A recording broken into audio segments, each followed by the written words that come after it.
Bonjour à toutes et à tous. J'ai créé en 2007 la marque Relooking Intérieur. Mon idée à l'époque a été de démocratiser la déco. J'ai rapidement créé un réseau de franchises portant le même nom pour ensuite faire connaître le concept en tant que chroniqueur à travers des émissions et des reportages. Une marque que les grands comptes dans le monde de la déco utilisaient et pour lesquels je travaillais. Comme vous pouvez vous en douter, ma marque est tombée dans le domaine public. Il m'a été impossible de la préserver. Le succès est allé au-delà de tout ce que je pouvais imaginer à l'époque. Toute une histoire, mais bon, j'avais vu juste. Aujourd'hui, je pense que la déco va prendre un nouveau virage, un nouveau sens. Pourquoi ? Déjà à cause de l'actualité. Elle est anxiogène et nous vivons une époque difficile économiquement et sociétalement.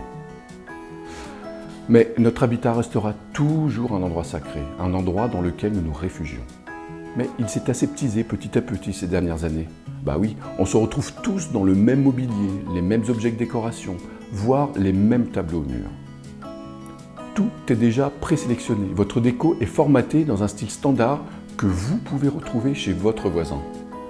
L'esthétisme est imposé et la tendance prédomine. Votre intérieur doit rester un endroit où les rêves doivent être omniprésents. L'évasion permise, l'amour toujours possible, les projets accessibles, il doit être un endroit de ressourcement, de partage, de pensée. Et pour cela, votre habitat doit être vécu comme un endroit unique. Alors j'entends souvent une déco qui vous ressemble, mais c'est un euphémisme. La déco ne peut pas ressembler si on a tous la même. En revanche, cette même déco peut être perçue différemment par ce qu'elle peut évoquer. Il suffit de lui donner du sens. Il faut l'oublier, ne plus penser vraiment à elle, mais à vous, à votre couple, à vos enfants, à votre famille, à votre vie. Je dirais même qu'elle doit suivre le rythme de ce que vous vivez.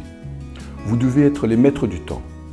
Même si vous avez été éduqué pour choisir votre déco, pour son esthétisme, elle doit vous aider. Vous devez être en connexion avec elle.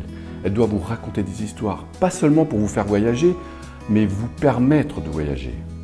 Vous rassurer, vous donner de l'énergie, de la confiance en vous, tout en s'élevant dans une beauté totalement personnelle par le sens qu'elle prend. Elle doit chaque jour vous écrire une poésie. C'est elle qui doit vous trouver belle, car elle doit prendre la parole, tout simplement. Elle est capable de tout, même de vous aider à rencontrer l'âme sœur, ou vous aider à perdre du poids. Tout est devenu possible en lui donnant une âme, la possibilité d'émouvoir et d'agir sur votre être au plus profond de vous-même par l'odeur, le toucher et même par son goût. Pour vous proposer de nouvelles promesses, de nouvelles aventures, celles de vous accompagner dans vos projets de vie, vous soutenir et vous aider, comme pourrait le faire une personne à vos côtés, un confident, un thérapeute, un ami. Je vais dans mes vidéos sélectionner des objets de décoration ou créer des mises en scène pour vous apprendre à faire les bons choix dans vos achats. Vous verrez, votre décoration prendra vraiment un nouveau sens.